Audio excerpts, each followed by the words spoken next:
ورحمۃ اللہ وبرکاتہ۔ بسم اللہ الرحمن الرحیم۔ رب اشرح لی صدری ویسر لی امری واحلل عقدۃ من لسانی یفقہوا قولی۔ رب ادخلنی مدخل صدق واخرجنی مخرج صدق واجعلنی من لدنک سلطانا نصیرا۔ جیسے کہ آپ کے علم میں ہے کہ ہم پہلے خطبے میں تقوی الہی سے متعلق بات چیت کرتے ہیں اور آپ کی خدمت میں معارف اسلامی خداوند تعالیٰ کی تعلیمات پیش کرتے ہیں۔ تو اللہ تعالیٰ نے جو ہمیں تعلیمات ہم تک اپنے نبیوں کے ذریعے اپنی کتابوں کے ذریعے ہم تک پہنچائی ہیں، وہ ایسی تعلیمات ہیں جو انسان کے لیے مکمل ضابطہ حیات۔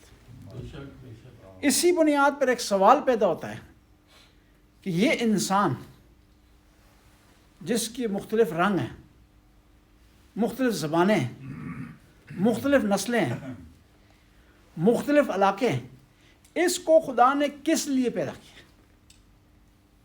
ہوتا ہے نا کہ آپ جو بھی چیز بناتے ہیں، کسی گاڑی کی انسان نے ایجاد کی، گھر بناتا ہے انسان، درزی کپڑے سیتا ہے، مختلف پیشوں کو لے لیں، وہ اپنا کام کرتے ہیں کسی مقصد کے تحت، اور جو آدمی کسی مقصد کے بغیر کام کرے تو اس کو لوگ عقل مند نہیں کہتے۔ اور خداوند تعالیٰ رئیس العقلاء ہے، عقل کی ابتدا اور انتہا اللہ کی ذات پاک۔ ہو سکتا ہے کہ وہ کوئی کام کرے اس میں حکمت نہ پائی جاتی ہو، اس میں وزڈم نہ پایا جاتا ہو، اس میں فلسفہ نہ پایا جاتا ہو، یہ ہو نہیں سکتا۔ قرآن میں جگہ جگہ کہا علیم حکیم، وہ علیم بھی ہے اور حکیم بھی ہے۔ اور حکیم کا معنی ہوتا ہے یعنی دانا، دانائی دینے والا، عقل دینے والا۔ اور بعض اوقات لوگ حکیم کا معنی لیتے ہیں طبیب، عربی میں حکیم طبیب کے لیے استعمال نہیں ہوتا۔ یعنی کیا ہے، وہ جو طبیب ہوتا ہے یعنی جو دیسی دوائیاں ہوتی ہیں جس کے پاس، اس کو عربی میں حکیم نہیں کہتے۔ اور لقمان حکیم کو حکیم اس لیے کہا جاتا تھا کیونکہ وہ دانا تھا، عقل مند تھا، سمجھدار تھا۔ اب سوال یہ پیدا ہوتا ہے کہ وہ حکیم الحکماء، دانائی کا سرچشمہ، رئیس العقلاء، آیا ہو سکتا ہے کوئی کام کرے اس میں کوئی مقصد نہ ہو؟ مقصد ہے، اور اس کا سب سے خود اس نے کہا سب سے مین کام اس کا انسان کی خلقت ہے۔ اور کسی مقام پر خدا نے کسی مخلوق کو خلق کرنے کے بعد نہیں کہا کہ میں احسن الخالقین ہوں، تبارک الذی، اور بابرکت ہے وہ ذات جس نے انسان کو خلق کیا۔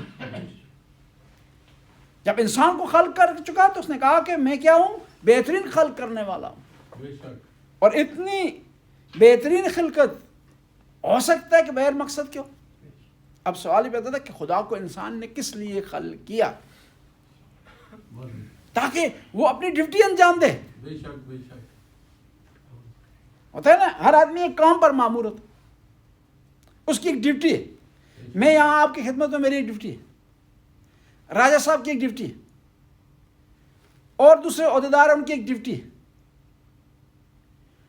پس خدا نے ہمیں کس کام کے لیے خلق کیا ہے، اور یہ دیکھنا ہے کہ جس کام کے لیے خدا نے ہمیں خلق کیا ہے اس کو ہم نبھا رہے ہیں نہیں نبھا رہے۔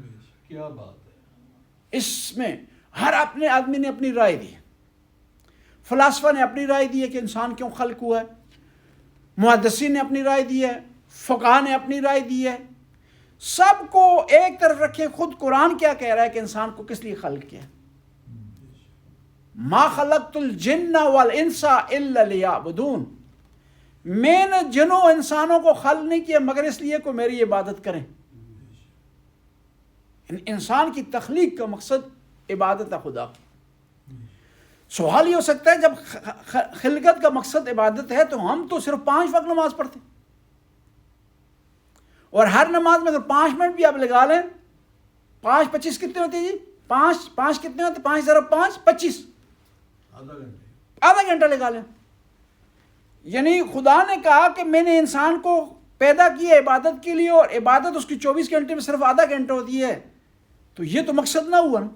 جواب یہ ہے کہ عبادت کا مطلب صرف نماز نہیں ہے، بے شک صرف روزہ نہیں ہے، حج نہیں ہے، بلکہ ہر عمل آپ کا عبادت ہو سکتا ہے بشرط کہ نیت آپ کی صاف ہو، نیت آپ کی خالص ہو۔ آپ کا سونا عبادت ہو سکتا ہے، آپ کا اٹھنا عبادت ہو سکتا ہے، آپ کا کھانا کھانا عبادت ہو سکتا ہے، آپ کا چلنا عبادت ہو سکتا ہے، آپ کا کسی سے ملاقات کرنا بھی عبادت ہو سکتا ہے بشرط کہ اس میں نیت صحیح ہو۔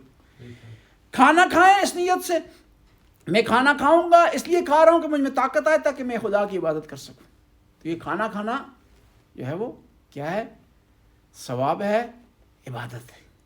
لیکن اس کا مطلب یہ نہیں ہے کہ انسان ساری زندگی کھاتے ہی رہے بیٹھ کہ عبادت ہے جی، یہ عبادت، اور کوئی عبادت اس کو نہیں ملی، یہ عبادت کرتا رہے جی، ٹھیک ہے جی۔ وہ کہتے ہیں نا ایک آدمی 3-4 دعوتیں اس کی ایک دن میں کسی آدمی نے کر لی، اب وہ چھوڑ بھی نہیں سکتا تھا دعوتیں، کھانے سے اس کو بڑا پیار تھا، ایک جگہ دعوت کھائی، دوسری جگہ کھائی، تھا فل ہو گیا، وہ چلنا اس کے لیے مشکل ہو گیا، وہ آدمی پکڑ کر اسے لے جا رہے ہیں، گزر رہا گلی سے، اندر سے ایک مومن نے آواز دی کہ بسم اللہ جی تشریف لائیں جی، ہمارے یہاں کھانا کھائیں جی۔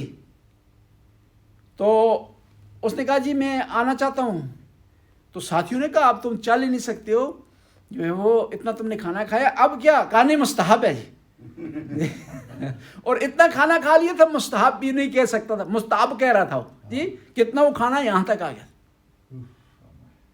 یعنی عبادت، کھانا کھانا عبادت ہے بشرط کہ اس کی حد حدود میں ہو۔ بے شک سونا عبادت ہے بشرط کہ آپ اس نیت سے سوئیں کہ میں سوؤں گا مجھے توانائی ملے گی، میری تھکاوٹ دور ہوگی اور کل کی عبادت صحیح بجا لاؤں گا۔ آپ اس نیت سے جلدی سوتے ہیں کہ تاکہ نماز تہجد کے لیے اٹھ سکوں، آپ اس نیت سے جلدی سوتے ہیں تاکہ صبح کی نماز قضا نہ ہو سکے، وہ سونا بھی آپ کا عبادت ہے، وہ سونا بھی جو ہے وہ آپ کو مقام عطا کرے گا، درجہ عطا کرے گا۔ اور اس کے مقابلے میں ممکن ہے بعض اوقات ایسے عمل جن کو ہم عبادت سمجھتے ہیں ان میں نیت سے ہی نہ ہو، عبادت نہیں۔ مثال کے طور پر عزاداری عبادت، زینہ زنی عبادت ہے، لیکن آپ اس لیے عزاداری کریں کہ لوگ میرے بازو دیکھیں، میرے مسل دیکھیں، میرے ڈولے دیکھیں، تو وہ عبادت شمار نہیں ہوگی۔ صحیح ہے وہ ایک آیت اللہ تھے قوم میں، وہ ہمیشہ اگلی صف میں کھڑے ہوا کرتے تھے، ایک دن اگلی صف میں نہیں تھے تو مومنین نے محسوس کیا، نماز کے بعد ان سے سوال کیا کہ آج آپ اگلی صف میں نہیں تھے، تو انہوں نے اپنی زندگی کی ساری نمازیں دوبارہ پڑھی کہ کہیں ایسا نہ ہو اس میں ریاکاری آ گئی ہو کہ لوگ مجھے اگلی صف میں دیکھتے رہیں۔ بس ہمیں جو ہے کوشش کرنی چاہیے نیت ایسی صاف اور خالص رکھیں کہ ہمارا ہر عمل عبادت ہو جائے، اور یہ اسلام کا کمال ہے۔ اسلام کی عبادت گردوارے تک، عبادت گاہ تک، معبد تک، مسجد تک محدود نہیں ہے، بے شک بلکہ اسلام ایسا دین ہے کہ اس کے ماننے والے کی، اس کے پیروکاروں کی عبادت ہر جگہ ہو سکتی ہے، ہر وقت ہو سکتی ہے، اس کے لیے ٹائم لمیٹڈ بھی نہیں ہے اور اس کے لیے خاص مکان اور زمان نہیں ہے، بے شک آپ ہر جگہ عبادت کر سکتے ہیں بشرطے کہ نیت آپ کی خالص ہو۔ بے شک نیت آپ کی خالص ہوگی، عبادت قبول ہو جائے گی۔ اور ممکن ہے بعض اوقات دو مختلف عمل ہوں، متضاد ہوں، لیکن نیت دونوں کی ایک ہو آدمیوں کی، ان کو عبادت کا ثواب ملے۔ یہ نیت پر ڈیپینڈ کرتا ہے۔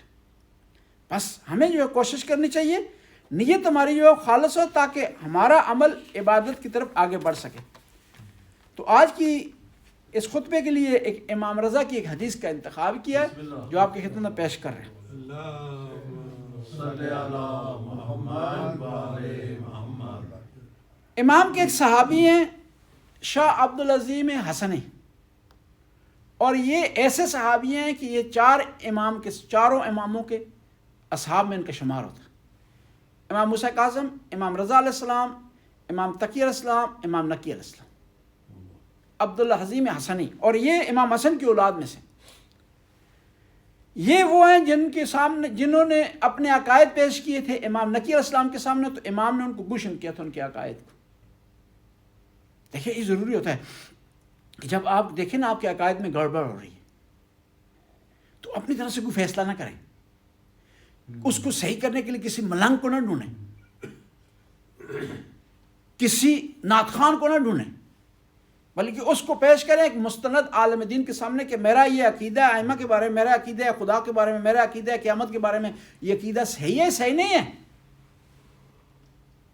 تاکہ اس کی تصحیح ہو جائے اور پھر ذمہ داری آپ سے اتر جائے، اس کے بعد ذمہ داری اس کی ہو جائے گی جو صحیح کر رہا ہے اس کو۔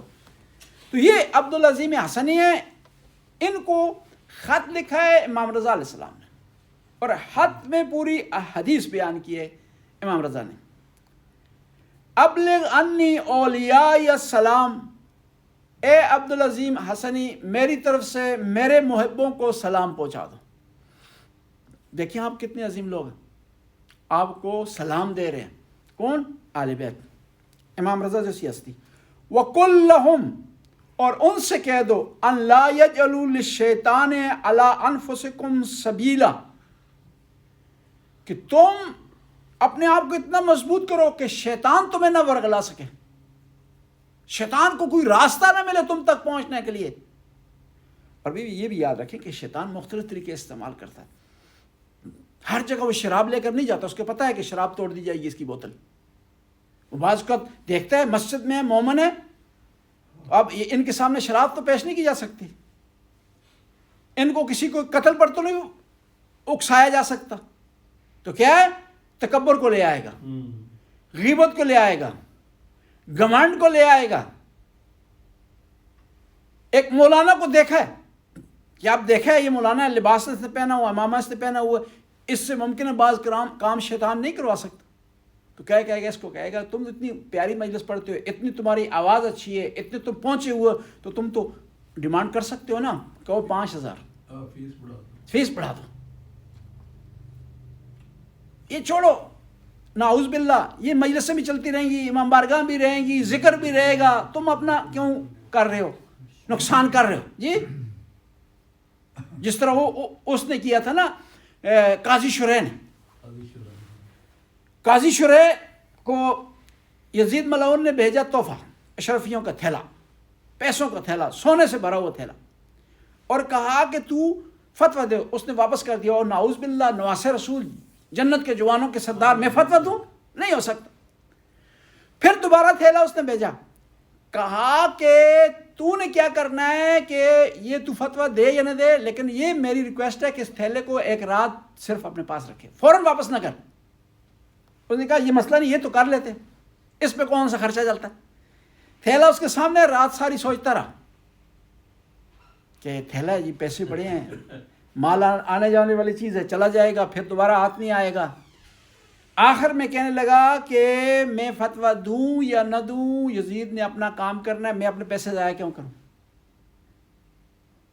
یہ اس نے ملعون نے فتویٰ دے دی کہ نعوذ باللہ نواس رسول جنت کے جوانوں کے سردار جو ہے وہ نعوذ باللہ عیاذ باللہ نقل کفر نہ باشد کہ واجب القتل ہے۔ حالانکہ وہ ملعون یہ بھی کہہ سکتا تھا یزید نے اپنا کام کرنا ہے، میں کیوں اس میں شامل ہوں، لیکن شیطان نے اسے اس طرح ورگلایا نا جی۔ اور بعض اوقات شیطان ہمارے ذہن میں خود مذہبی پوائنٹ سے آتا ہے، چیف جسٹس جی جی، اور مذہبی پوائنٹ سے آ جاتا ہے شیطان بعض اوقات۔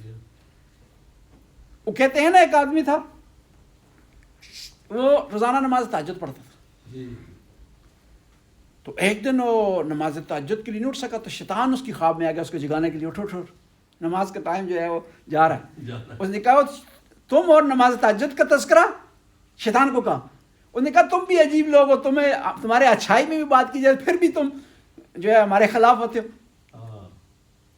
اب اس نے سوچا اور پھر شیطان سے دوبارہ پوچھا کہ بتاؤ کہ کیا وجہ، تو کیوں جگا رہا ہے؟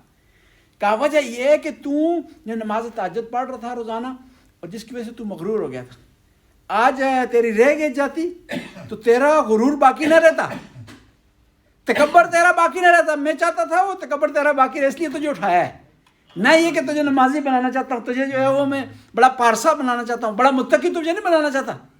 صرف یہ ہے کہ جو گناہ کر رہا تھا کہیں اس سے پلٹ نہ جائے، اس کو چھوڑ نہ دے. وہ گناہ کی وجہ سے گناہوں میں تیرے درجات جو بلند ہو رہے تھے کوئی درجات تیرے کم نہ ہو جائیں. جی اس لیے جو ہے میں نے ایسا کیا. بس انسان کوشش کرے اپنے آپ کو شیطان سے بچائے. ضروری نہیں ہے شیطان آپ کو جو ہے وہ بعض کا برے کام کی ترغیب دے، بعض اوقات اچھے کام کی بھی ترغیب دے سکتا ہے، لیکن اس کا ٹارگٹ ممکن ہے مختلف ہو. جس طرح ہوا نا کہا اس میں جنگ صفین میں خوارج نے لا حکم الا للہ، کہ حکم صرف خدا کا ہے. اے علی تجھے حق نہیں پہنچتا کہ تو حکم جاری کرے. تو مولا نے کہا کلمت الحق یراد بہ الباطل، بات صحیح ہے لیکن مراد اس سے غلط ہے. اور بعض کہ ہمارے یہاں ہوتا ہے عزاداری کا نام لے کر علماء پر کیچڑ چھا جاتا ہے. عزاداری کی ترویج، اس کی بات کرنا صحیح ہے لیکن اس کے ذریعے دوسرے شیعہ پر اٹیک کرنا، دوسرے مسلمان پر اٹیک کرنا، دوسرے کو ڈیگریڈ کرنا، آپس میں جھگڑا پھیلانا، نفرتیں پھیلانا، وہ صحیح نہیں. اور دیکھیں نا مثال دوں گا شیطان کس طرح مختلف طریقے سے وارد ہوتا ہے. قرآن سے بڑی کوئی کتاب ہے جی؟ کوئی نہیں. لیکن یہی قرآن سفین میں نیزوں پر اٹھا جی. بات کیا تھی کہ ہمارے درمیان قرآن فیصلہ کرے. بات تو ان کی صحیح تھی نا، لیکن اس سے ہدف ہی اور کوئی تھا. آیا جنہوں نے قرآن نیزے پر اٹھایا انہوں نے قرآن پر عمل کیا؟ قرآن کو فالو کیا؟ کیوں؟ ان شیطانی طاقتوں نے یہ سمجھا تھا کہ مولا امیر المومنین کے ساتھی قرآن کا بڑا رسپیکٹ کرتے ہیں. ان کی کمزوری کو جانچا، قرآن کو واسطہ بنانے کی کوشش کی. قرآن کا واسطہ دینا کوئی بری بات نہیں ہے، لیکن اس سے اپنا برا مقصد حاصل کرنا، اس کے ذریعے اپنی عیاشوں کو چھپانا، اپنے ظلموں کو چھپانا، اپنے مظالم کو چھپانا، اس کو بہانہ بنا کے آگے رکھ کر کے عوام پر ظلم کرنا، وقت کے امام کو شہید کر دینا، یہ صحیح نہیں ہے. میں آپ سے پوچھتا ہوں، ایک آدمی آپ کو کہتا ہے کہ جی فلاں کام جلدی کرو نماز کو دیر ہوئی ہے، یہ بری بات ہے؟ نہیں. لیکن کربلا میں یہی بات کی لشکر نے، یہ اب اس موقع میں یہ بات کفر ہے کہ آدمی یہ کہے کہ نماز رسول کو جلدی شہید کرو نماز کو دیر ہو رہی ہے. جی اسے کہتے ہیں شیطانی حربے، جو نماز کے نام پر بھی ہو سکتے ہیں، جو شریعت کے نام پر بھی ہو سکتے ہیں، جو عزاداری کے نام پر بھی ہو سکتے ہیں، جو قرآن کے نام پر بھی ہو سکتے ہیں. لہذا یہ جو بچنا ہے شیطان سے نا، یہ باریک پگڈنڈی ہے. ہوتا ہے نا بعض کا کھیتوں کے درمیان وہ جب زمیندار حضرات ہوتے ہیں بڑے کنجوس ہوتے ہیں، پگڈنڈی چھوٹی سی رکھتے ہیں جی، کہ کوئی کہیں کو مومن مسلمان گزر نہ جائے وہاں سے. جی راستہ بند بنا نہ لے، اس لیے چھوٹی سی بناتے ہیں تاکہ گزرنے کا مسئلہ نہ ہو. ہمارا پانی کا مسئلہ حل ہوتا رہے، صرف پانی کا کھیت کی تقسیم کا وہ مسئلہ حل ہو جائے اور مسلمان اس سے کوئی فائدہ نہ اٹھا لیں. اسی طرح یہ ہوتا ہے کہ یہ دین پر چلنا باریکی ہے، اس میں باریک بھی نہیں. اس میں بہترین حال یہ ہے کہ آپ کیا کریں، جہاں کوئی مشکل پیش آئے نا علماء سے پوچھیں. خود اپنی طرف سے فیصلہ نہ کریں. اپنی طرف سے فیصلہ کریں گے تو آپ پر ہی ذمہ داری ہوگی اور گمراہی کے چانس ہیں. اور خاص طور پر شیعہ میں آل بیت کی محبت کے حوالے سے آپس میں جھگڑا اسی بنیاد پر چل رہا کہ کوئی کسی کو مقصر کہہ رہا ہے، کوئی کسی کو غالی کہہ رہا ہے. وجہ یہ کہ ہر کوئی اپنا ذہن استعمال کرتا ہے، کہتا ہے کہ میں جو کر رہا ہوں صحیح کر رہا ہوں، اس کے علاوہ سارے غلط ہیں. یہ صحیح نہیں ہے. نہ میں صحیح ہوں نہ آپ صحیح ہیں. امام کا کلام صحیح، وہ ہمارے درمیان فیصلہ ہونا چاہیے، وہ فصل خطاب ہونا چاہیے. اس میں امام نے کیا ارشاد فرمایا ہے. اور میں ہمیشہ کہا کرتا ہوں جو علماء عوام کی مرضی کی تقریر کرتے ہیں نا، وہ بعض اوقات انسانیت سے بھی گر جاتے ہیں. ان کی مثال اس طرح ہے، اس مداری کی ہے جو ڈگڈگی بجاتا ہے، وہ سامنے ایک ناچ رہا ہوتا ہے ایک جانور، جی کہ اس سے اپنا کوئی ارادہ نہیں ہوتا، جس طرح کی ڈگڈگی بچے گی اس طرح ناچنا شروع کر دیں. وہ عالم دین بھی جو عوام پسند تقریر کرتا ہے، خدا کی بات نہیں کرتا، شریعت کی بات نہیں کرتا، اہل بیت کی بات نہیں کرتا، وہ ڈگڈگی پر عوام کی ناچ رہا ہے. عوام کو جو پسند ہے یہ چیز، اس کی مثال اس طرح ہی ہے نا کہ ڈاکٹر اپنی مرضی کی دوائی نہ لکھے، آپ کی مرضی کی لکھے، جو میٹھی بھی ہو، مزیدار بھی ہو، جو ہے آپ کی پاور بھی بڑھائے، آپ کو خوش بھی کرے. اور یہ امپورٹنٹ نہیں ہے کہ آپ کی بیماری ٹھیک ہو یا نہ ٹھیک ہو. حالانکہ ڈاکٹر کو اس بات پر توجہ دیکھنی ہے، آپ کی خوشی اور ناراضگی نہیں دیکھنی ہے اس نے. جی اس نے دیکھنا ہے کہ میرا مریض کس طرح ٹھیک ہوگا. اور یہاں پر ڈاکٹر کو اسی چیز کو دیکھے گا تو مریض اس کا ٹھیک ہو جائے گا. ورنہ اگر مریض کی خوشی ڈھونڈے گا، ٹیکہ اس کے لیے نہیں لکھے گا، بلڈ ٹیسٹ اس کے لیے نہیں لکھا، کیونکہ سوئی لگے گی اس کو درد ہوگا، تو کیا ہے، وہ ڈاکٹر کو تو پیسے ملتے رہیں گے. مشکل کس کے لیے ہوگی؟ مریض کے لیے. ایسا کبھی بھی یہ توقع نہ رکھیں کہ عالم دین آپ کی مرضی کے مطابق جو چلے، بلکہ یہ توقع رکھیں کہ عالم دین خدا کی مرضی کے مطابق چلے، جو شریعت کہتی ہے. امام فرماتے ہیں مرہم بالصدق فی الحدیث، میرے شیعوں کو حکم دو کہ جب بات کریں تو سچ بولیں. وَأَدَاءِ الْأَمَانَةِ، اور امانت میں خیانت نہ کریں. نبی کریم کا سب سے بڑا لقب تھا صادق اور امین. اور امانت ضروری نہیں ہے پیسوں کی ہو، مال کی، بعض اوقات بات کی ہوتی ہے. ایک آدمی نے آپ کو رازدار سمجھا ہے، اپنے گھر کی بات آپ کو بتا دی. اب حق یہ بنتا ہے کہ آپ اس کو آگے نہ پھیلائیں، لوگوں کو نہ بتائیں، دوستوں کو نہ بتائیں، اس کو رسوا نہ کریں، اس کو جو ہے اس کی عزت کم نہ کریں، اس کو اپنے سینے میں محفوظ رکھیں، آگے نہ بتائیں. اور امانت سے بڑھ کے معاملے میں اس سے بڑا جملہ کوئی نہیں جو امام زین العابدین نے ارشاد فرمایا.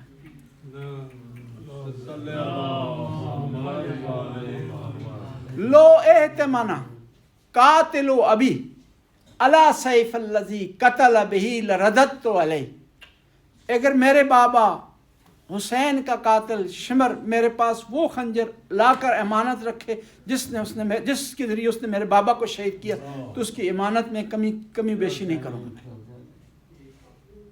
اس میں کمی بیشی نہیں کروں گا. شمر ملعون ہے، ظالم ہے، جہنمی ہے، اس کے باوجود بھی امام فرماتے ہیں اگر میرے پاس کوئی چیز آ کر امانت رکھتا ہے تو اس کی امانت میں خیانت نہیں کروں گا، اس کا پاس رکھوں گا. ہم کیا کرتے ہیں، بعض کا کوئی بات ہمیں بتاتا ہے نا تو سب کو بتا دیتے ہیں، ساتھ یہ اضافہ کر دیتے ہیں کہ کسی نے دسی نہیں، کسی کو بتانا نہیں ہے. پھر دوسرے کو بتاتے ہیں کسی کو بتانا نہیں ہے. جی ٹھیک ہے، وہ سب پورے شہر کو پتہ چلتا ہے صرف ایک جملے کے اضافے کے ساتھ کہ کسی کو بتانا نہیں ہے.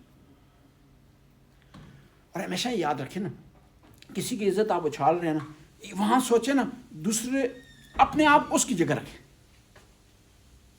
تو مسئلہ حل ہو جائے گا. اپنے آپ کو اس کی جگہ پر رکھیں کہ خدا نہ خواستہ اسی طرح میری کوئی اندرونی بات ہے، میرے جو راز ہیں لوگوں کو اگر کوئی بتا دے تو میرا کیا حال ہوگا. یہ سوچے نا تو کسی کی غیبت انسان نہ کرے، کسی کے خلاف بات نہ کرے، کسی کے عیب نہ بیان کرے، کسی پر تہمت نہ لگائے، بشرط ہے کہ اپنے آپ کو اس کی جگہ پر رکھے. اور اگر انسان اپنے آپ کو دوسرے مسلمان بھائی کی جگہ رکھے نا تو آدھے مسائل کم از کم حل ہو جائیں گے، آدھی مشکلات حل ہو جائیں گی.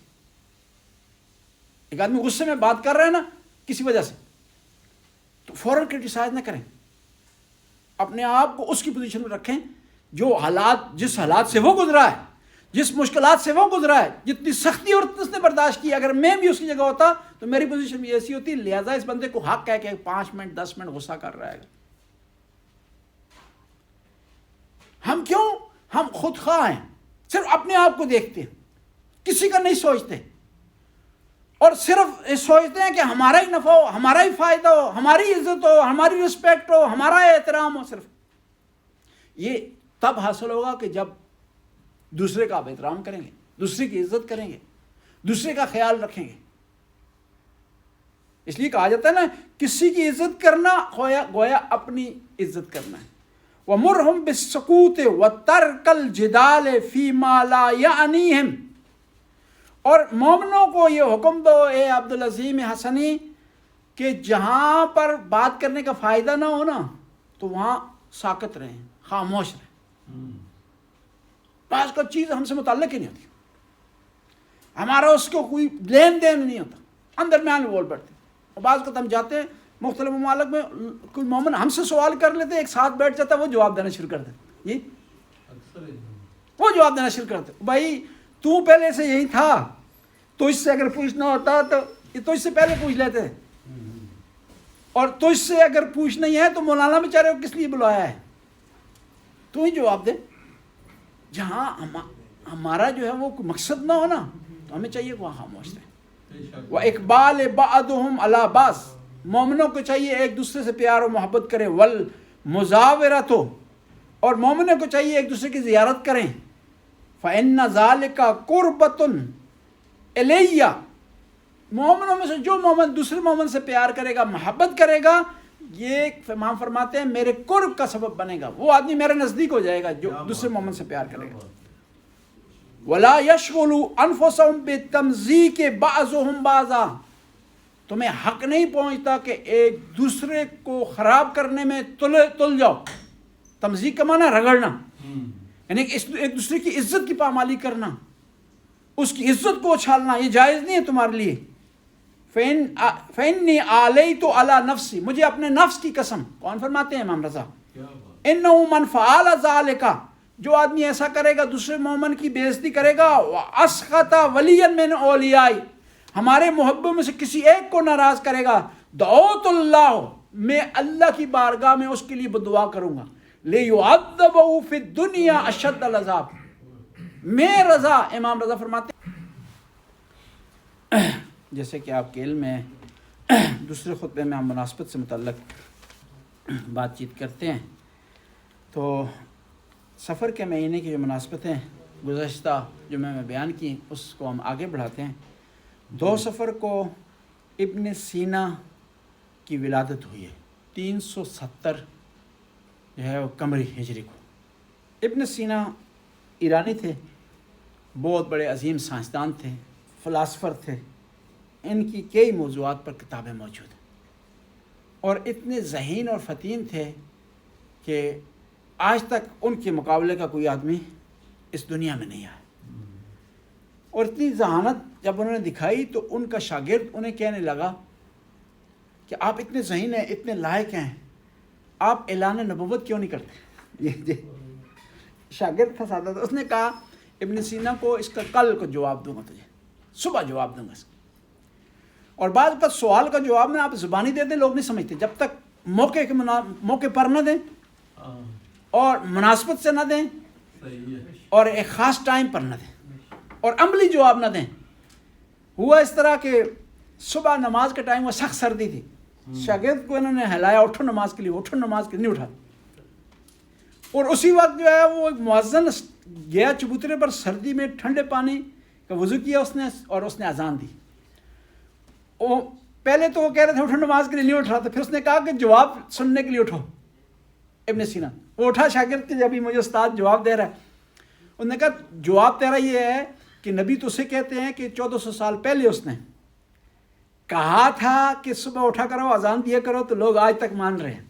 دیکھو وہ سردی کی پرواہ اس نے نہیں کی، یہ اس نے سردی کی پرواہ نہیں کی، اس نے موسم کی پرواہ نہیں کی. وہ چلا گیا چبوترے پر. میں کہاں نبوت کا اعلان کر سکتا ہوں؟ میرا شاگرد ابھی میرے پاس جو بیٹھا وہ میرا کہنا نہیں مان رہا، نہیں اٹھ رہا. جی یعنی کتنا ذہین آدمی تھا. ایک اور جملہ اس کا عرض کروں. کہتے ہیں دنیا سے جا رہا ہے، ابن سینا جا رہا تھا، اس کے استاد اس کے پاس آئے تو استاد سے سوال کیا. اس نے نزع کی حالت میں، جب انسان کو جان کے لالے پڑے ہوتے ہیں نا نزع کی حالت میں، وہاں سوال کر رہا ہے اپنے استاد سے. کسی نے کہا ابن سینا تو مر رہا ہے، ابھی کیا علم حاصل کرنا چاہتا ہے؟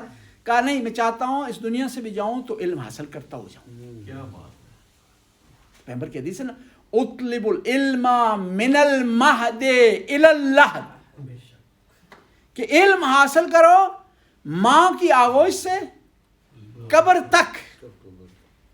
یعنی یہ نہیں ہے کہ انسان کہے کہ میں بوڑھا ہو گیا ہوں، اب مجھے کیا ہے، اب میں جو ہے مجھے فائدہ نہیں ہے تفسیر پڑھنے کا، قرآن کی آیات کی تلاوت کرنے کا، قرآن کے ترجمہ پڑھنے کا. نہیں، پیغمبر نے فرمایا ہے کہ قبر تک جو ہے وہ تم علم حاصل کرو.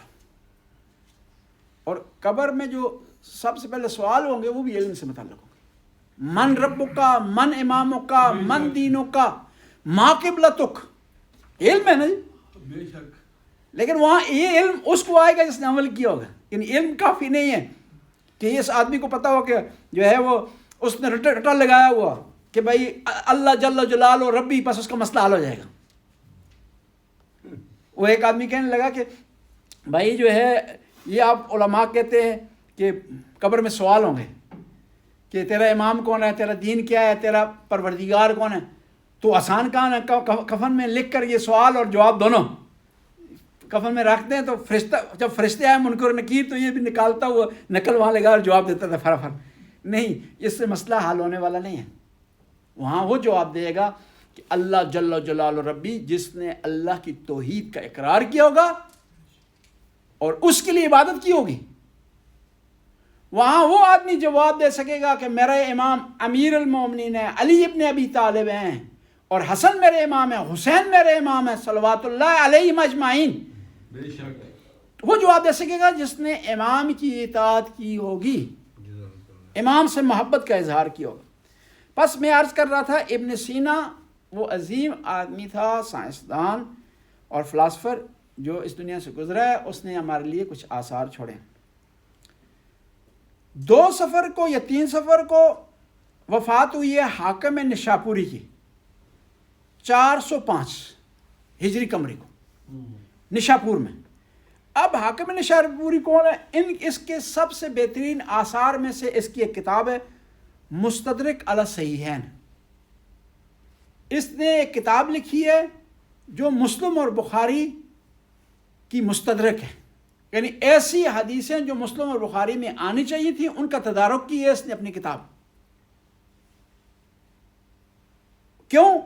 اس کا یہ نعرہ تھا، اس کا یہ دعویٰ تھا کہ ایسی بہت ساری احادیث تھیں جو مسلم اور بخاری کے معیار پر اترتی تھیں، لیکن مسلم اور بخاری نے انہیں صحیح مسلم اور صحیح بخاری میں تذکرہ نہیں کیا اس کا.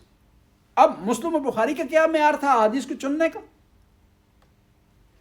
مسلم اور بخاری کا معیار تھا، ان کی 3 شرطیں تھیں احادیث کے انتخاب کے لیے. پہلی یہ شرط تھی کہ وہ جو راوی بیان کر رہا ہے روایت وہ عادل ہونا چاہیے. علماء نے، محدثین نے اس کے عادل ہونے پر اجماع کیا، ایک یہ سچا آدمی ہو، جھوٹ نہ بولتا ہو. دوسری شرط یہ تھی مسلم اور بخاری کہ وہ آدمی جس نے روایت نقل کیا اس کا حافظہ کمزور نہ ہو، ضابط ہو، ایگزیکٹ ضبط و ثبت کرتا ہو روایات کو، بھول نہ جاتا ہو. حافظہ کمزور ہوگا تو پھر اس کی روایت قبول نہیں کی جائے گی. 2. تیسری شرط یہ تھی کہ 2 راوی جو ایک دوسرے سے نقل کر رہے ہیں، مسلم کی شرط یہ تھی کہ وہ ان کو ایک زمانے میں ہونا چاہیے، لیکن بخاری کی اس سے زیادہ شرط تھی، اسٹرانگ شرط یہ تھی کہ 2 راوی ایک زمانے میں بھی ہوں اور انہوں نے ملاقات بھی کی ہو، تو تب وہ 2 راوی ایک دوسرے سے روایت نقل کر سکتے ہیں، تب وہ روایت صحیح کہلائے گی، ورنہ روایت صحیح نہیں کہلائے گی. مثلا 2 راوی ہیں، ایک کوفہ کا رہنے والا ہے، ایک مدینے کا رہنا، اور ان میں سے کوئی ایک بھی کبھی کوفہ نہیں گیا، کبھی مدینے نہیں گیا. اب یہ کہا جاتا ہے کہ یہ راوی اس سے ملا ہی نہیں ہے، جب ملاقات نہیں کی تو یہ کیوں کہہ رہا ہے کہ میں نے اس سے روایت نقل کی ہے؟ اس کے لیے ضروری ہے کہ درمیان میں واسطے کا ذکر کرے کہ میں نے فلاں آدمی سے سنا ہے، اس نے فلاں آدمی سے سنا ہے. اور اگر واسطے کا ذکر نہیں کرے گا تو روایت اس کی ریجیکٹ ہو جائے گی. اسی بنیاد پر جو روایات ہیں بعض اہل سنت کے ہاں کہ نبی کریم کو جسمانی معراج نہیں ہوئی، صرف روحانی معراج ہوئی ہے، ہم ان روایات کو ریجیکٹ اسی بنیاد پر کرتے ہیں، کیونکہ وہ روایات اکثر نقل ہیں کس سے؟ ام المومنین حضرت عائشہ رضی اللہ عنہا. اور جس وقت پیغمبر کو معراج ہوئی ہے تو ان کی عمر اس وقت 6 سال تھی، 5 سال تھی. ہم یہ کہتے ہیں کہ وہ نابالغ تھی جس وقت یہ واقعہ ہوا، لہذا ان کی روایت اگر خود بیان کر رہی ہیں تو معتبر نہیں ہے، بچے کی روایت معتبر نہیں ہے. اگر کسی اور سے بیان کی ہے تو انہوں نے درمیان میں واسطہ نقل نہیں کیا، لہذا یہ روایت کہ نبی کریم کو جسمانی معراج نہیں ہوئی ہے ریجیکٹ ہو جائیں گی. اور پھر قرآن کی آیت اپنی جگہ باقی ہو جائے گی جس میں کہا جاتا ہے سبحان الذی اسری بعبدہ لیلا من المسجد الحرام الی المسجد الاقصی، سبحان الذی، کہ پاک ہے وہ ذات جو اپنے بندے کو لے گیا. بندے میں روح اور جسم دونوں شامل ہوتے ہیں. اگر صرف روح کی معراج ہوتی تو خدا کہتا سبحان الذی اسری بروحہ، پاک ہے وہ ذات جو سیر کرائی جس نے نبی کی روح کو. کیا بات ہے، بہت اچھا. اور پھر ایک اور چیز اس سے لوگ ثابت کرنے کی کوشش کرتے ہیں کہ نعوذ باللہ یہ معراج نبی کریم کو خواب میں آئی ہے. یہ نبی کریم کو خواب میں آئی. اگر خواب میں آئے تو پھر اس کے ذریعے درجہ نہیں بنتا نا. خواب تو ہر کوئی دعویٰ کر سکتا ہے نعوذ باللہ. یہ ہم یہ کہتے ہیں کہ نبی کریم کو جسمانی معراج ہوئی ہے، پورا جسم مبارک روح کے ساتھ معراج تک گیا ہے، اور خدا نے اپنی نشانیاں دکھائی ہیں نبی کریم کو اس معراج کے ذریعے. بس میں عرض کر رہا تھا کہ حاکم نشاپوری اس نے کتاب لکھی ہے جو مسلم اور بخاری کے مقابلے میں ہے، اور اس میں ساری روایات ہیں جن روایات میں مسلم اور بخاری کی شرائط پائی جاتی ہیں. حاکم نشاپوری کا ایک اور بہت بڑا کارنامہ ہے، اور حتیٰ اس وجہ سے اسے شیعہ بھی کہا گیا. عجیب ہے نا، اہل سنت میں 40% راوی حدیث کے، ان پر خود اہل سنت نے یہ بغولن کے بلیم لگایا ہے کہ یہ شیعہ ہیں. اسی بنیاد پر سید شرف الدین موسوی لبنان کے بہت بڑے عالم دین ہیں، انہوں نے کتاب لکھی تھی المراجعات، جس کو اردو میں ترجمہ ہوا ہے مذہب اہل بیت. اس میں 200 کے قریب راویوں کا تذکرہ کیا انہوں نے جو مسلم اور بخاری کے راوی ہیں، اور خود اہل سنت نے اپنی رجال کی کتابوں میں کہا کہ یہ شیعہ ہیں. رمیہ بالتشیع، کہ ان کے شیعہ ہونے کے بارے میں بعض لوگوں نے کیا ہے الزام لگایا ہے. وہاں لکھا ہے عبارت اس طرح اس کی. تو اس کو کیوں شیعہ کہا حاکم نشاپوری کو؟ کیونکہ یہ واحد روات میں سے محدثین میں سے جس نے لکھا ہے قد تواترت الاحادیث والروایات ان امیر المومنین ولد فی جوف الکعبہ، کہ روایات متواتر ہیں اللہم صلی علی محمد کہ امیر المومنین کی ولادت کعبہ میں ہی ہوئی ہے، اور کوئی آدمی بھی کعبہ میں پیدا نہیں ہوا، نہ اس سے پہلے اور نہ اس کے بعد. یہ حاکم نشاپوری نے کہا. اس کی بنیاد پر اس کو کہا گیا کہ وہ کیا ہے، وہ ہے جو ہے وہ شیعہ ہے. کیونکہ منصفانہ بات کی ہے نا، جو بھی حق کی بات کرتا ہے. اصل مسئلہ ایک اور ہے. مسئلہ یہ ہے کہ بعض لوگ یہ سمجھتے ہیں نا کہ ہم اگر اہل بیت کی تعریف کریں گے، اہل بیت کی حقانیت بیان کریں گے تو اس سے شیعہ مذہب کو فائدہ پہنچے گا.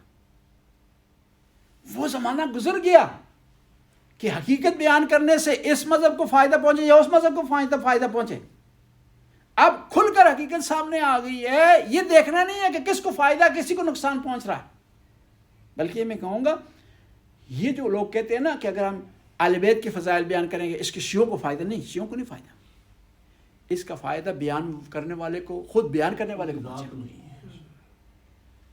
وہ سننے نہیں ہے جو اہل بیت کی محبت سے محبت نہ کرے. کیونکہ سننے کا نعرہ یہ ہے نا سنت پیغمبر، پیغمبر کی سنت پر عمل کرنا. حسین سے محبت کرنا پیغمبر کی سنت ہے یا نہیں؟ امام علی سے محبت کرنا پیغمبر کی سنت ہے یا نہیں؟ بی بی فاطمہ زہرا سے محبت کرنا پیغمبر کی سنت ہے یا نہیں؟ تو سنی اگر ان سے محبت چھوڑ جائے گا تو اس کا خود اپنا مذہب خطرے میں پڑ جائے گا. بجائے کہ ہم یہ کہیں کہ اہل سنت اگر اہل بیت کا نام لیں، اہل بیت کی تعریف کریں، اہل بیت کے فضائل بیان کریں، یا ان کے دشمنوں پر تنقید کریں تو شیعہ مذہب کو جو ہے وہ تقویت پہنچے گی. کرتے بھی ہیں. تو اہل سنت میں کئی اسی وجہ سے، اور خود اہل سنت کے اندر تڑپ ہے اہل بیت سے محبت کی. میں آپ کو مثال دیتا ہوں. دیکھیں تھوڑے سے عرصے میں آئے طاہر القادری صاحب، میدان انہوں نے لے رہی ہے. کیوں؟ کہ اہل سنت کے اندر تڑپ تھی، اہل بیت کی محبت کی تڑپ تھی، چھپی ہوئی تھی. یہ وہ منتظر تھے کہ کوئی سنی عالم دین نعرہ لگائے اہل بیت کا ہم اس کے ساتھ اچھے. انہوں نے نعرہ لگایا، وہ چھپی ہوئی اندر ان کے جو تھی تڑپ نا وہ سامنے آ گئی، کامیاب ہو گیا. وہ اس وجہ سے کامیاب ہوئے ہیں. ورنہ مختصر وقت میں آنا اس پاکستان میں جہاں بڑے بڑے پہلوان بیٹھے ہوئے، بڑے بڑے علماء بیٹھے ہوئے، وہاں کامیابی حاصل کرنا، میدان مارنا، آگے بڑھ جانا، ایک خاص طبقے کو اپنے ساتھ ملا لینا، یہ صرف اہل بیت علیہ السلام کی برکت کی وجہ سے ہے۔ اور جس آدمی نے بھی اہل بیت کی مخالفت کی ہے نا، وہ زیرو ہو گیا، اہل سنت میں بھی، کیونکہ اہل سنت کی عوام کے دل میں ہے اہل بیت کی محبت۔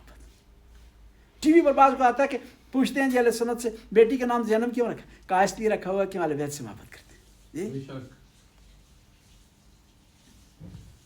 اس سے اگلا جو ہے 5 سفر کو بعض روایات کے مطابق شہادت ہوئی ہے بی بی سکینہ سلام اللہ علیہ کی۔ دو روایتیں، دو روایتیں، ایک روایت جو ہے وہ 5 سفر کی ہے، دوسری 13 سفر کی ہے۔ 13 سفر کی معتبر سمجھا جاتا ہے۔ اس کے علاوہ 8 سفر کو وفات ہوئی ہے سلمان فارسی کی۔ یہ موضوع تفصیلی ہے، انشاءاللہ نیکسٹ جمعے کو سلمان فارسی